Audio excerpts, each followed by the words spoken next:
I want to ask you something, and I need you to be honest. When was the last time you actually looked at your bank account? Not a glance, really looked, sat down, opened the app, and examined where every dollar went last month. If you're like most people, the answer is somewhere between a few weeks ago and I'd rather not. And I get it, because when you do look, it's confusing and slightly depressing. And there's always that one restaurant charge that you don't fully remember, and another subscription you forgot you were still paying for, and somehow you spent $300 on miscellaneous, which is really just a polite word for I have no idea. Here's the thing though, that feeling, that low-level anxiety you carry around about money, that background noise in your head that whispers you really should be doing better by now, that feeling is not because you're bad with money. It's because nobody ever actually taught you how money works. Not your parents, who were doing their best but figuring it out too.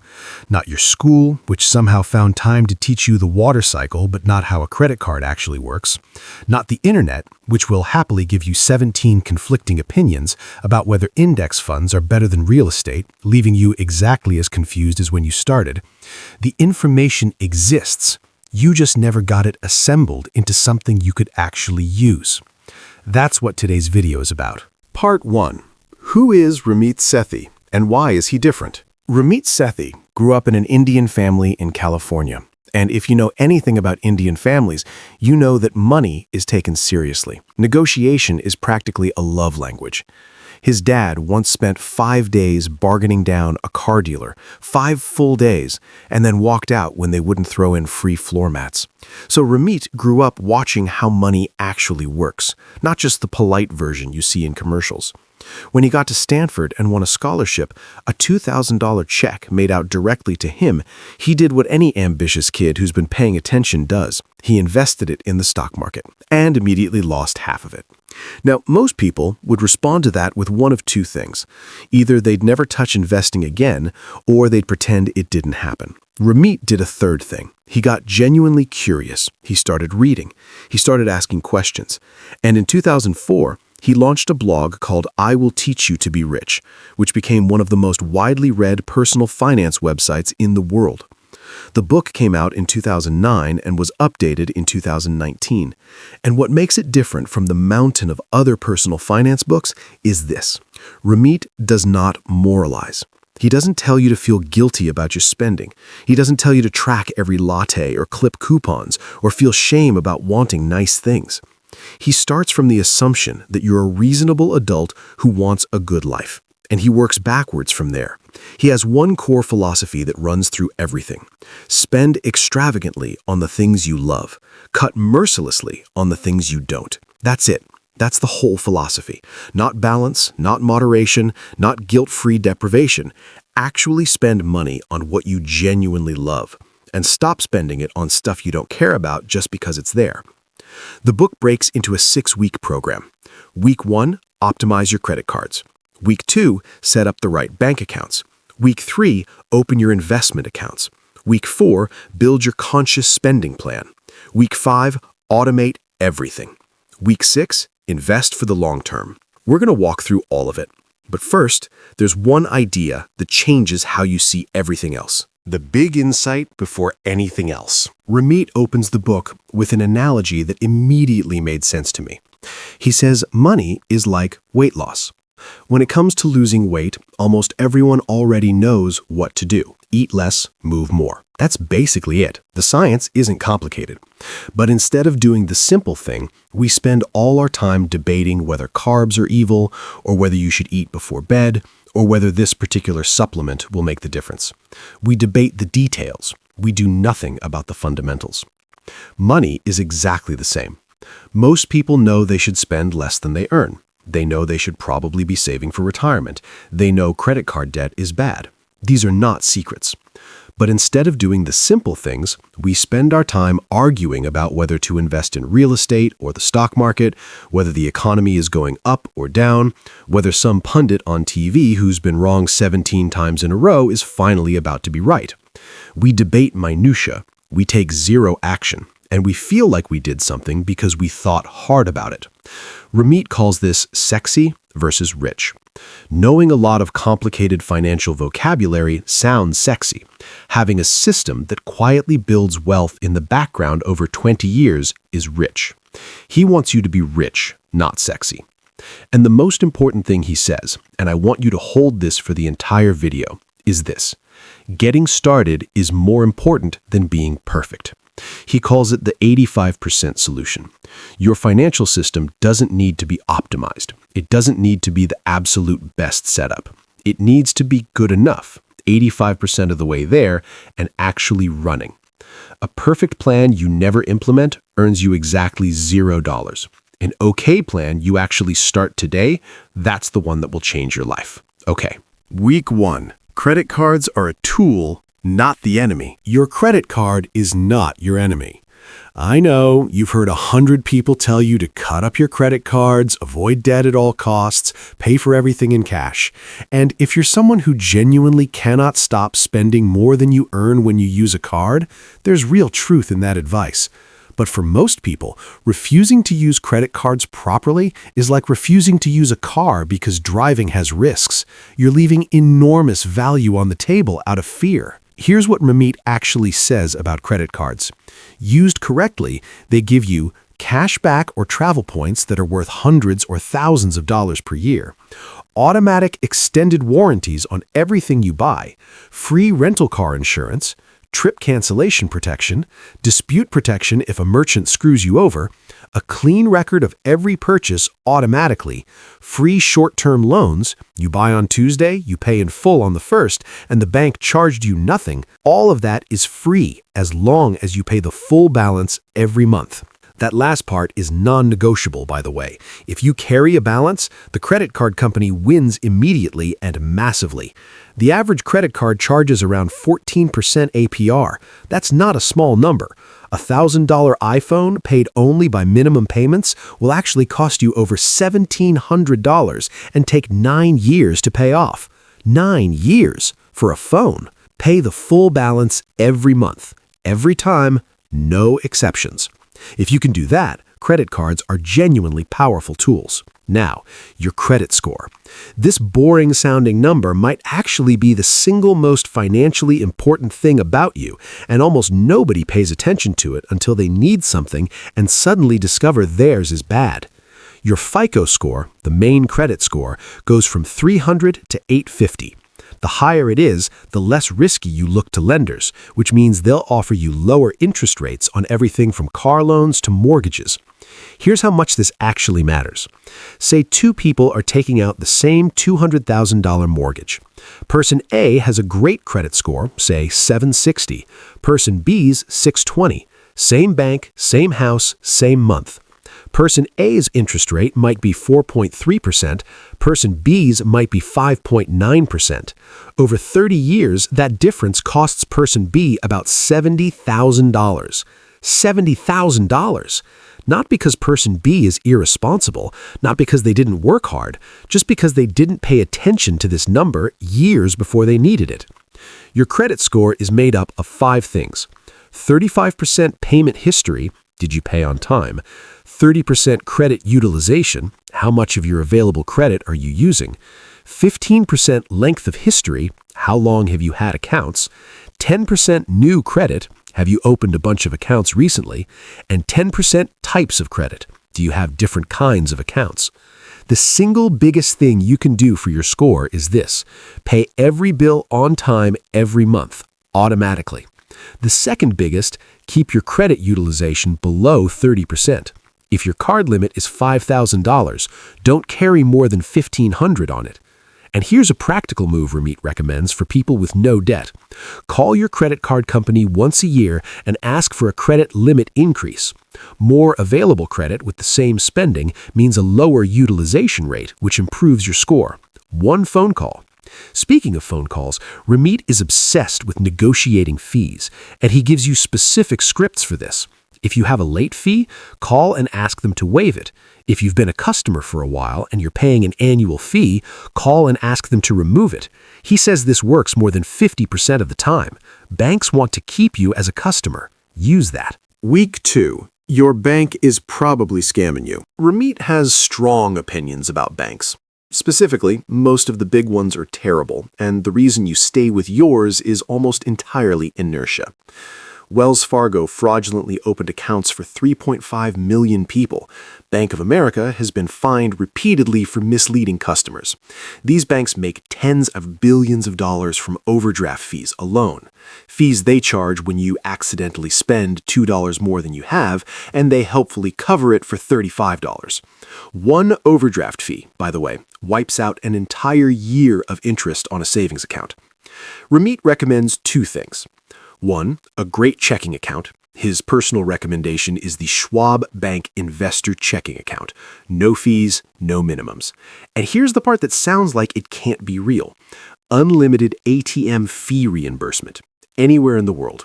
You withdraw cash from any ATM, and at the end of the month, every fee gets refunded to your account. For people who travel or live somewhere without convenient ATMs, this alone is worth switching.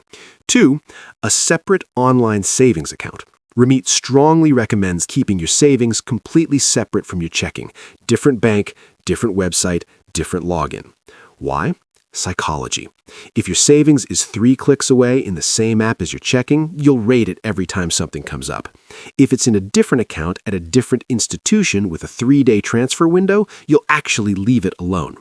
Your savings account is for goals, emergency fund, vacation, down payment. It's not a backup wallet. Capital One 360 and Ally are his top recommendations for savings. No fees, no minimums, decent interest rates. And here's something important that trips people up. The interest rate on your savings account is not that important. I know that sounds wrong, but think about it. On a $5,000 emergency fund, the difference between a 0.5% and a 3% interest rate is about $125 per year. That's $10 a month. Meanwhile, 1 year of index fund investing on a solid portfolio will dwarf that completely. Don't chase savings account interest rates. Pick a good account, keep your emergency fund in it, and focus your energy on investing. That's where the real wealth gets built. Week 3. Open your investment accounts, even with $50. Here's a number that Ramit puts in the book that I want you to sit with. The median retirement balance for Americans between ages 56 and 61 is $25,000. That means a person who has been working for over 30 years has in their retirement account $25,000. That is not enough to retire on. That's not even close to enough. And these aren't people who were careless or reckless. Most of them just never set up a real system. Investing sounds complicated because we've made it sound complicated. The financial industry makes more money when you're confused, so the confusion is partly by design. But here's the core truth Ramit hammers over and over. Investing is not about picking stocks. Stop thinking about it that way. It's about opening the right accounts, putting money in them regularly, and letting time do the work. Ramit has a framework he calls the ladder of personal finance. Here's how it works. Get your full employer 401k match. If your company offers a 401k match, contribute at least enough to get 100% of it. This is free money. If your employer matches 5% and you don't contribute 5%, you are leaving free money on the table every single month. Start here no matter what. Rung 2. Pay off high-interest debt. Credit card debt at 14 to 20% is a guaranteed negative return on your money. Paying it off is the best investment you can make. Handle this before anything else. Rung 3. Open a Roth IRA. A Roth IRA is probably the best account most people have never heard of. You contribute after-tax money, it grows tax-free, and when you retire, you pay 0 taxes on everything you withdraw. 0. None. Let's make this real. Say you invest $6,000 a year starting at 25. By 65, at 8% average returns, you have roughly $1.7 million. In a normal investment account, you'd pay taxes on all the gains, potentially hundreds of thousands of dollars. In a Roth IRA, that $1.7 million is entirely yours. Open one. Fund it, even if you can only put in $50 a month to start. Rung 4, max out your 401k beyond the match.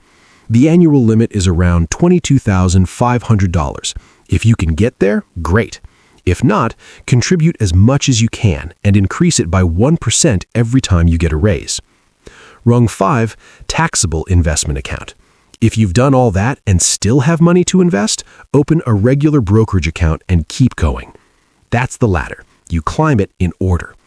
Now, where does the money actually go inside these accounts? Ramit's answer is almost aggressively simple. Target date funds or low-cost index funds from Vanguard, Fidelity, or Schwab. A target date fund is literally one fund that automatically adjusts its mix of stocks and bonds as you get older. You pick the year you plan to retire, say a Target 2055 fund, and that's it. The fund does everything else, rebalancing, adjusting risk levels, all of it, automatically. If you want slightly more control, you build a simple portfolio of 2 or 3 index funds, a total U.S. market fund, an international fund, and maybe a bond fund, and you set automatic monthly contributions. That's it. That's Ramit's entire investing strategy, and it beats the returns of most professional fund managers over any 15-year period. Why? Because of fees. Ramit spends a full chapter on this, and it's enraging in the best possible way. Most mutual funds charge what's called an expense ratio, typically 1 to 2% per year. That doesn't sound like much, but here's the math. If you invested $100,000 and got 8% returns over 30 years with no fees, you'd have about $1 million. With a 1% annual fee, you'd end up with about $760,000. A 2% fee cuts your returns by 63% over a lifetime. Index funds from Vanguard, Fidelity, or Schwab charge around 0.03 to 0.14%. That is not a typo. 30 basis points versus 200. The difference over your working life is likely hundreds of thousands of dollars. Stop paying expensive fund managers to underperform the market. Buy the whole market cheaply. Week 4, the conscious spending plan. I want to talk to you about budgets, specifically about why you never stick to one. It's not because you're lazy. It's not because you don't care. It's because budgets, the way most people think about them, are fundamentally punishing. They're a list of restrictions, a daily reminder of everything you're not allowed to have. And human beings, psychologically, are not built to sustain that kind of restriction long term. Ramit doesn't use the word budget. He uses something he calls the conscious spending plan. The difference is crucial. A budget says, here is a limit on everything. A conscious spending plan says, here is where your money is going on purpose, in advance.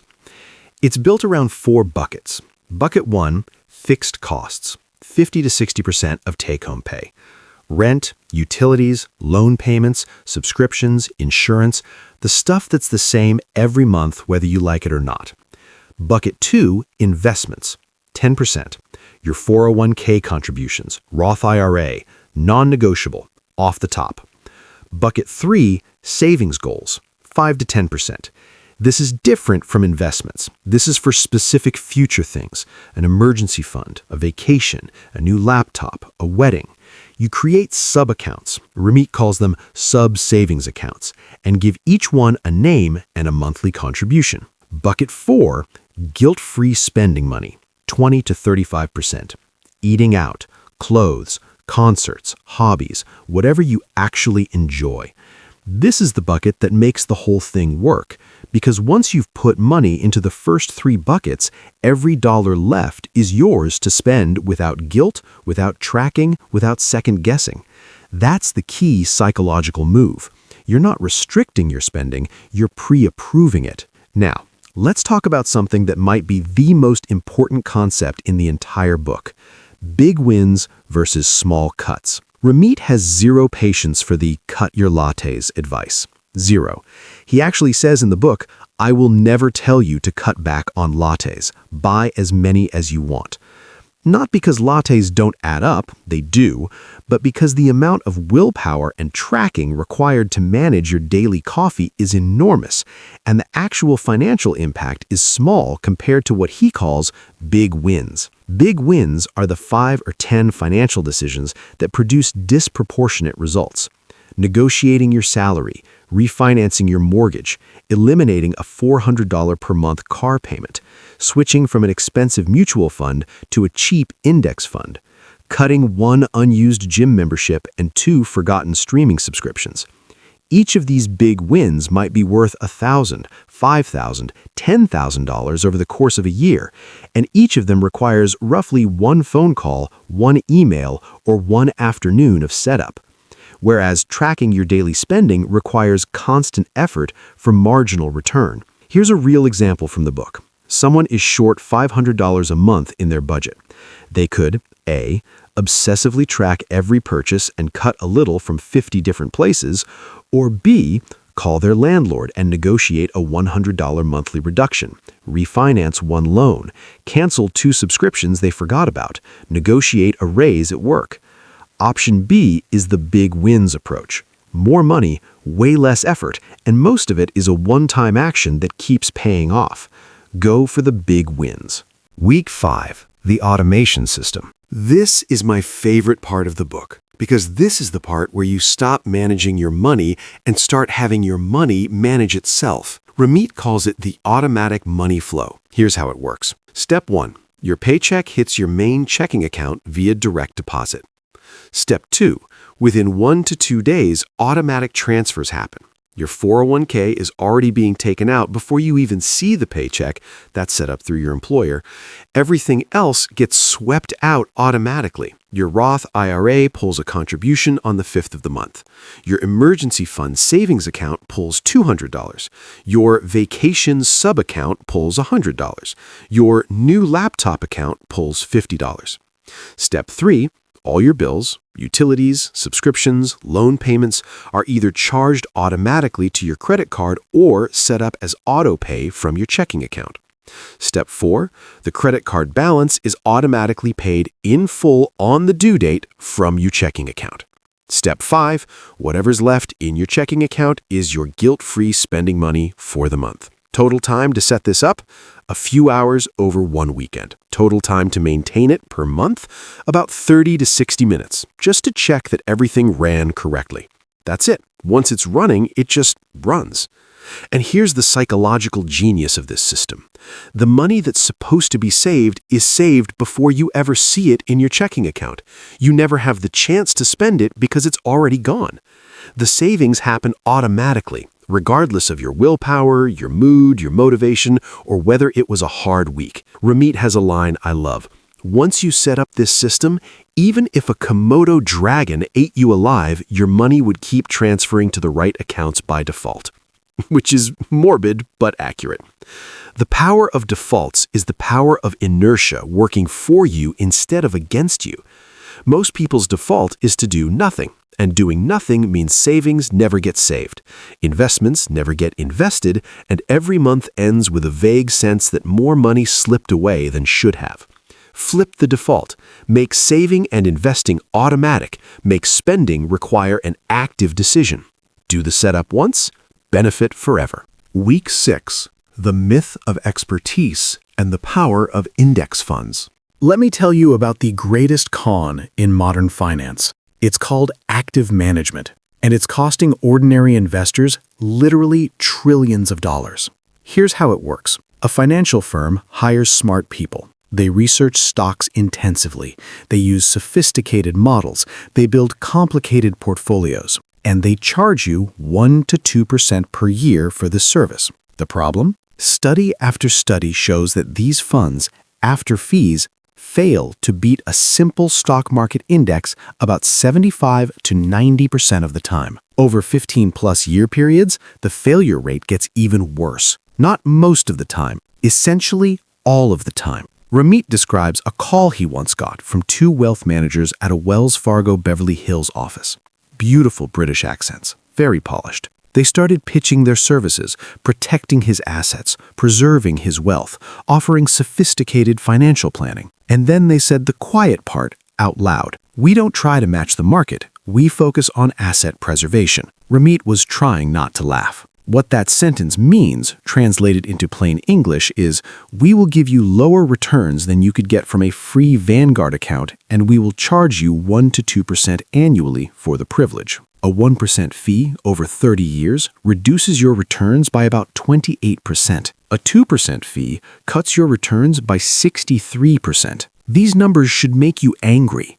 They should make you close your wealth manager's account and open a Vanguard account before this video ends. The alternative Ramit recommends is index funds. An index fund doesn't try to beat the market. It is the market. It buys every stock in an index, say the S&P 500, which represents the 500 largest U.S. companies, in proportion. If the market goes up 8%, the fund goes up 8%. If the market goes down 20%, the fund goes down 20%. You're not trying to outsmart anyone.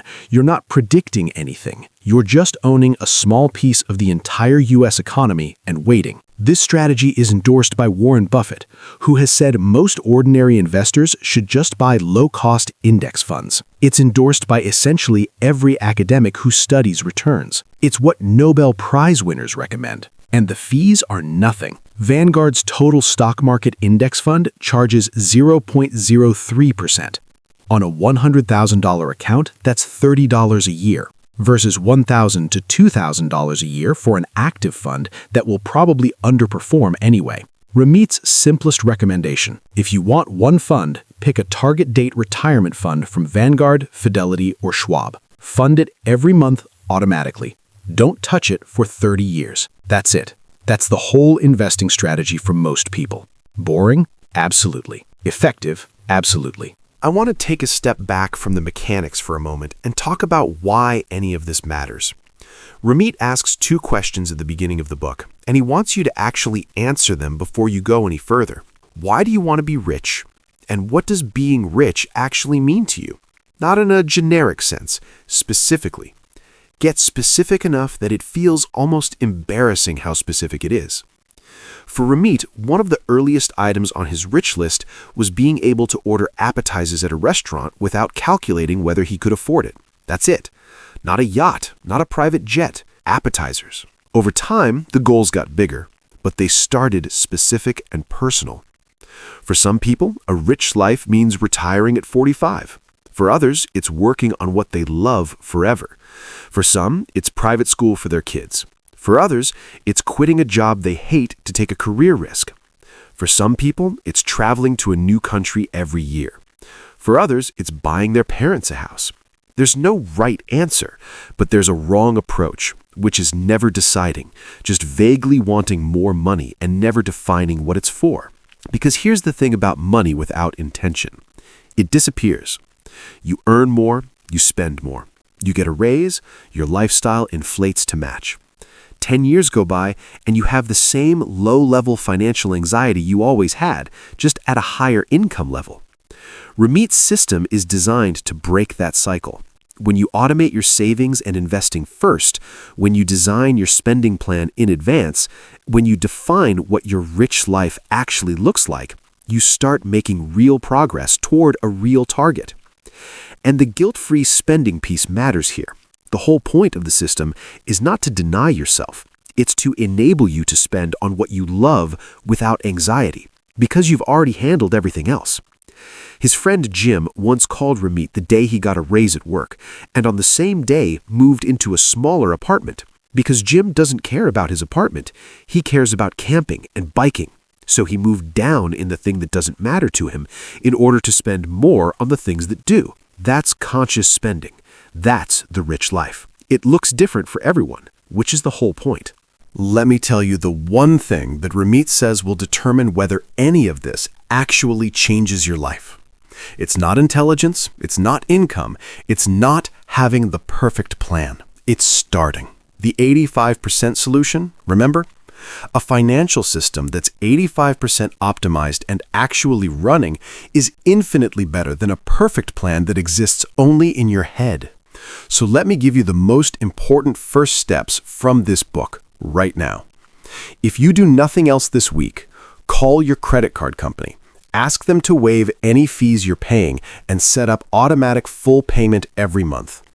If you do nothing else this month, open a Roth IRA. Fund it with whatever you can, $50, $100, $500, Vanguard, Fidelity, or Schwab. Put it in a target date fund. Set up an automatic monthly contribution.